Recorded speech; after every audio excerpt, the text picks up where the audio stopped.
दोस्तों, मनीषा की मौत कोई साधारण हत्या नहीं थी, बल्कि एक ऐसा रहस्य जिसने पूरे इलाके को हिला डाला। गांव की गलियों से लेकर चौपालों तक हर कोई बस यही पूछ रहा था, मनीषा की जान लेने वाला आखिर कौन हो सकता है। सुराग कई बार हाथ आए, लेकिन हर बार ऐसा लगा जैसे कोई अदृश्य ताकत सच्चाई को दबा देती हो।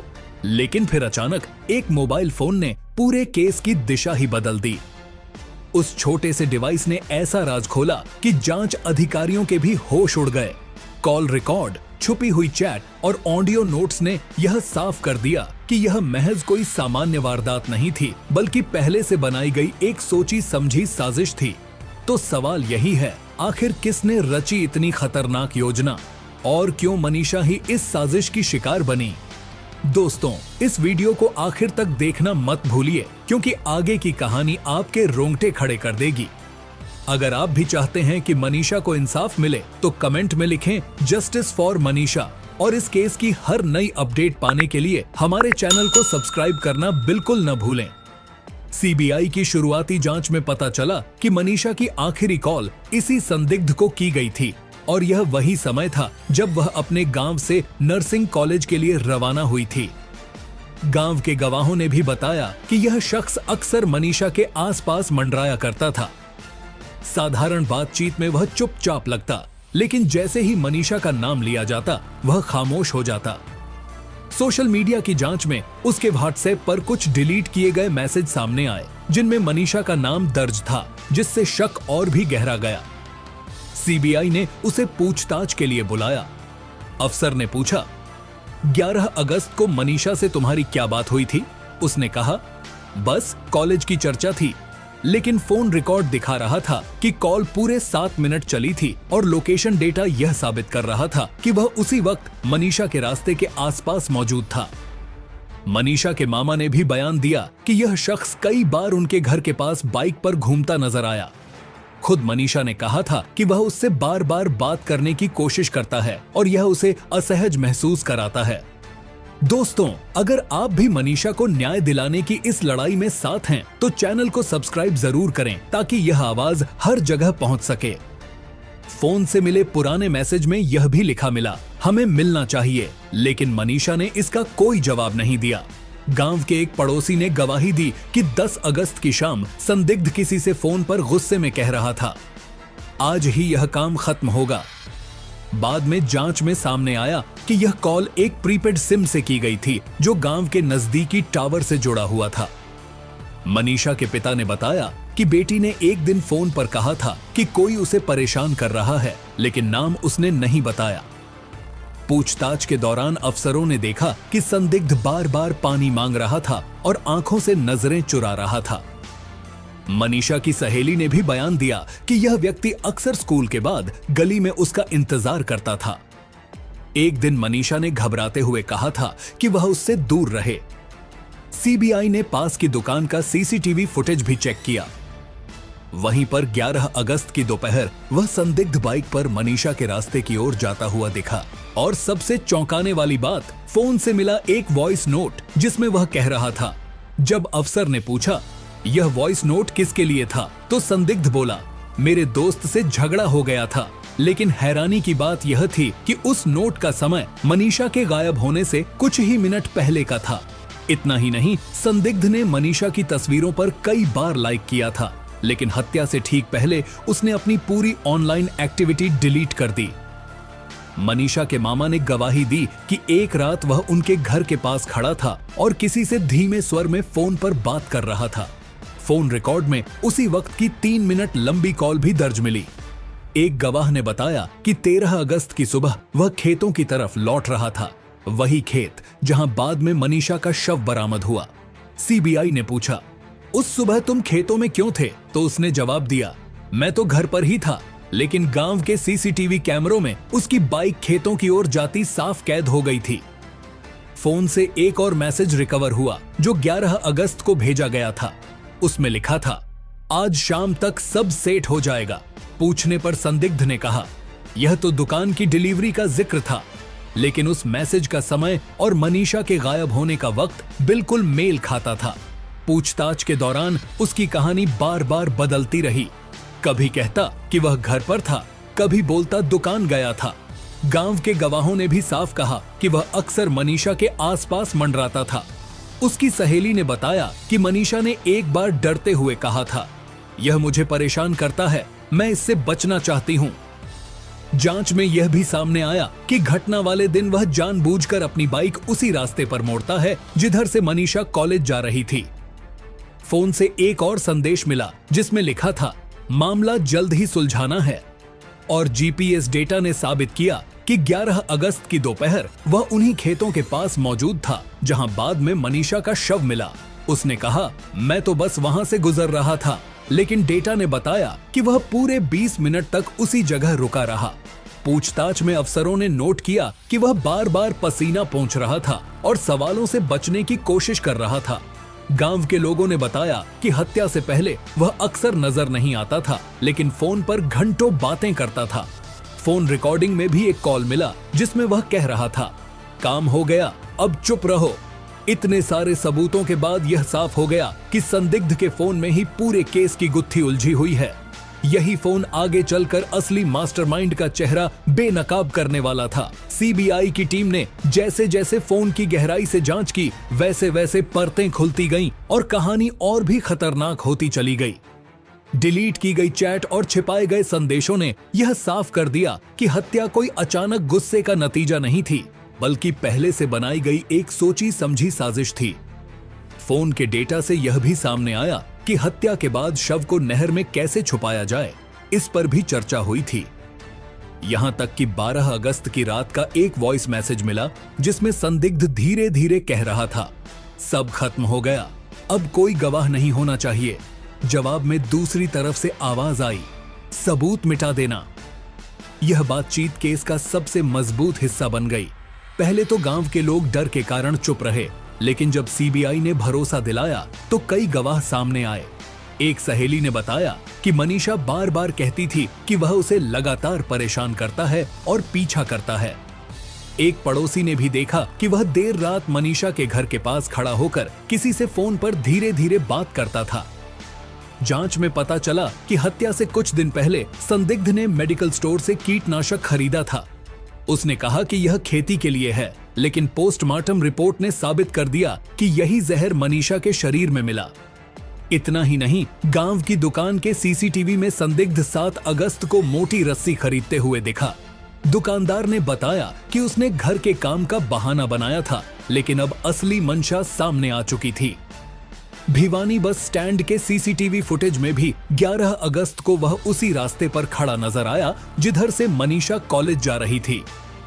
उसके फोन का लोकेशन डेटा भी वहीं पिंग कर रहा था, जिससे जांच और पुख्ता हो गई। और फिर 13 अगस्त की सुबह का एक और चैट सामने आया जिसमें लिखा था, शव जानवरों ने नोच लिया, अब क्या करें। यह साफ कर रहा था कि हत्या के बाद भी वह लगातार मास्टरमाइंड से संपर्क में था और निर्देश ले रहा था। सबसे हैरान कर देने वाली बात तब सामने आई जब 10 अगस्त की रात को भेजा गया एक मैसेज मिला। उसमें लिखा था, सर ने आदेश दिया है, लड़की को रास्ते में रोक दो, जमीन का मामला आज ही खत्म होना चाहिए। जवाब आया, ठीक है, 400 रुपए एडवांस दिए गए थे, बाकी रकम काम पूरा होने पर मिलनी थी। जांच में जब इस नंबर की पड़ताल हुई तो चौंकाने वाला सच सामने आया। यह नंबर भिवानी के ताकतवर जमींदार और खाप नेता बलराम सिंह से जुड़ा था।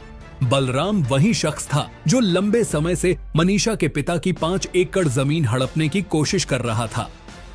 गांव के एक किसान ने बयान दिया कि बलराम ने कई बार मनीषा के पिता को धमकाया था, जमीन छोड़ दो वरना पूरे परिवार को बर्बाद कर दूंगा। मनीषा के मामा ने भी बताया कि एक खाप पंचायत में बलराम ने खुलेआम कहा था, ऐसे परिवार को सबक सिखाना जरूरी है वरना यह गांव में मिसाल बन जाएगा। अब धीरे धीरे साफ हो रहा था कि यह हत्या केवल निजी रंजिश नहीं बल्कि जमीन विवाद का परिणाम थी। सीबीआई ने बलराम के कॉल रिकॉर्ड खंगाले। 11 अगस्त की सुबह उसने संदिग्ध को फोन किया था और कहा था, दोपहर तक खेतों के पास कोई गवाह न बचे। यह बात कॉल रिकॉर्डिंग में दर्ज थी। इसके बाद बलराम के बैंक खाते की जांच की गई। 9 अगस्त को उसके खाते से नकद निकाला गया और उसी दिन संदिग्ध के खाते में 25,000 रुपए जमा हुए। यह लेन देन इस साजिश का ठोस सबूत बन गया। गांव के दुकानदार ने गवाही दी कि बलराम ने हत्या से पहले संदिग्ध को पैसे दिए और कहा, काम साफ सुथरा करना, दवा बाद में मिल जाएगी। सीसीटीवी फुटेज में भी पंचायत हॉल के अंदर बलराम और संदिग्ध दोनों खेतों का नक्शा देखते नजर आए। गवाह ने बताया कि बलराम ने वहां साफ कहा था, रास्ता साफ रखना, कोई निशान नहीं बचना चाहिए। हत्या के बाद बलराम ने पूरे गांव को दबाने की कोशिश की। उसने खाप की बैठक बुलाई और कहा, यह परिवार का निजी मामला है, किसी को दखल नहीं देना चाहिए। लेकिन कुछ लोगों ने हिम्मत दिखाई और सच सीबीआई को बता दिया। बलराम के फोन से एक और मैसेज मिला, सुसाइड नोट प्लांट कर दो, केस अपने आप बंद हो जाएगा। साथ ही एक ऑडियो रिकॉर्डिंग भी मिली जिसमें बलराम कह रहा था, सीबीआई आएगी तो भी केस दब जाएगा। अब किसी को शक नहीं था कि बलराम सिंह इस पूरी साजिश का बड़ा खिलाड़ी है। लेकिन उसके फोन से मिला एक अनजान नंबर जांचकर्ताओं के लिए नई चुनौती बन गया। यह नंबर बार बार कॉल हिस्ट्री में सामने आ रहा था, जिससे साफ लग रहा था कि बलराम के पीछे कोई और बड़ी ताकत भी मौजूद थी। गांव के लोग अब खुलकर सामने आने लगे। उन्होंने बताया कि बलराम अक्सर पंचायत में मनीषा के परिवार को धमकाता था। वह कहता, अगर जमीन नहीं छोड़ी तो पूरा परिवार चैन से नहीं जी पाएगा। जांच अब दो दिशाओं में बढ़ रही थी। एक तरफ बलराम सिंह के खिलाफ मजबूत सबूत जमा हो चुके थे और दूसरी तरफ उस रहस्यमय नंबर का राज सुलझाना था। क्या यह कोई बड़ा राजनीतिक नेता था या फिर बलराम ही इस साजिश का अंतिम धागा था? मनीषा का परिवार लगातार कह रहा था कि उन्हें बस इंसाफ चाहिए। पिता का कहना था, मेरी बेटी का सपना था पढ़ाई करना और परिवार को संभालना, लेकिन उसे जानबूझकर रास्ते से हटाया गया। जब तक दोषियों को सजा नहीं मिलेगी, हम चैन से नहीं बैठेंगे। गांव का माहौल भी बदल रहा था। लोग धीरे धीरे सीबीआई के साथ खड़े हो रहे थे। सबको उम्मीद थी कि अब सच सामने आएगा और दोषियों को कड़ी सजा मिलेगी। जैसे जैसे जांच आगे बढ़ी, कहानी और उलझती गई। बलराम और संदिग्ध का रिश्ता अब किसी से छिपा नहीं था, लेकिन बलराम के कॉल लॉग में बार बार नजर आने वाला वह रहस्यमय नंबर सीबीआई के लिए नई पहेली बन गया। 11 अगस्त की सुबह का कॉल रिकॉर्ड सबसे अहम था। संदिग्ध ने कहा था, मुझे अकेले नहीं होगा, मदद चाहिए। दूसरी तरफ से जवाब आया, मैं हूं ना, सब हो जाएगा। यह साफ इशारा था कि बलराम और संदिग्ध के अलावा कोई तीसरा खिलाड़ी भी इस खेल में मौजूद था। सवाल यही था, आखिर वह कौन था और उसकी भूमिका क्या थी? गांव के गवाहों ने बताया कि हत्या वाले दिन सुबह संदिग्ध खेतों की ओर जाता दिखा। उसके हाथ में छोटा बैग था और वह बार बार पीछे मुड़कर देख रहा था, जैसे डर रहा हो। 12 अगस्त की रात संदिग्ध ने अपने फोन से इंटरनेट पर सर्च किया, शव को पानी में कैसे छुपाएं। उसी रात उसने किसी संपर्क को फोन किया और कहा, सब खत्म हो गया। जवाब मिला, ठीक है, सबूत मिटा दो।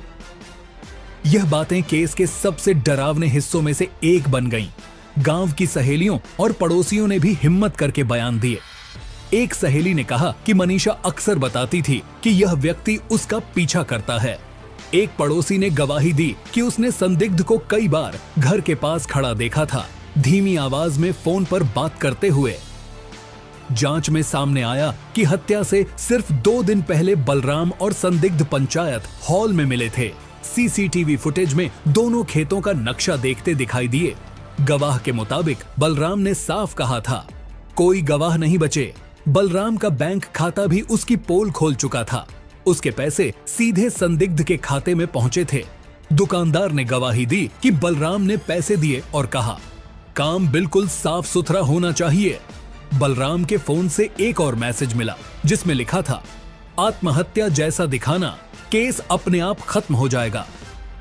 हत्या के बाद बलराम ने खाप पंचायत बुलाई और कहा, यह परिवार का निजी मामला है, कोई दखल न दे। लेकिन सच छुपना आसान नहीं था। धीरे धीरे गवाह सामने आने लगे और तस्वीर साफ होती गई। फिर भी उस रहस्यमय नंबर का सवाल सबके सामने था। क्या यह कोई राजनीतिक नेता था या कोई बड़ा कारोबारी जिसके लिए जमीन अहम थी, या फिर बलराम का अपना जाल ताकि असली चेहरा छिपा सके? सीबीआई अब 2 मोर्चों पर काम कर रही थी।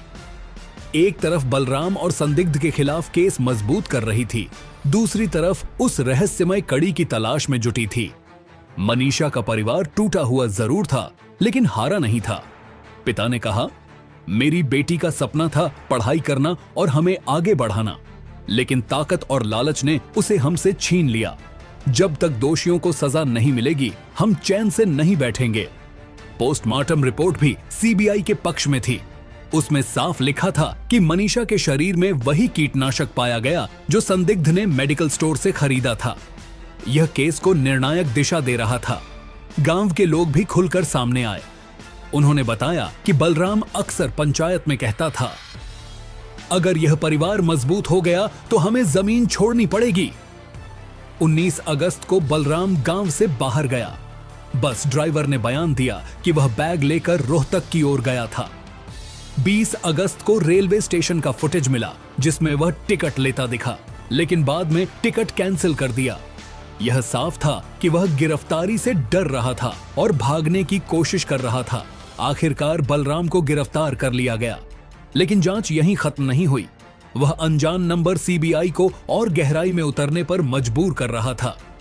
अब यह मामला केवल 5 एकड़ जमीन का विवाद नहीं रहा था। यह एक ऐसी साजिश बन चुका था जिसमें ताकतवर लोग अपनी हुकूमत बचाने के लिए किसी भी हद तक जा सकते थे। गांव के लोग अब एक सुर में कह रहे थे, मनीषा को इंसाफ मिलना चाहिए। सोशल मीडिया से लेकर पंचायत और सीबीआई के दफ्तर तक यही आवाज गूंज रही थी। यह केस अब राष्ट्रीय स्तर पर चर्चा का विषय बन चुका था। दोस्तों, मनीषा की हत्या केवल एक लड़की की नहीं, बल्कि उस समाज का आईना है जहां ताकत और लालच के आगे इंसानियत कुचल दी जाती है। अब जिम्मेदारी हम सब की है कि यह केस दबे नहीं। अगर आप भी चाहते हैं कि दोषियों को कड़ी से कड़ी सजा मिले, तो कमेंट में लिखिए, जस्टिस फॉर मनीषा।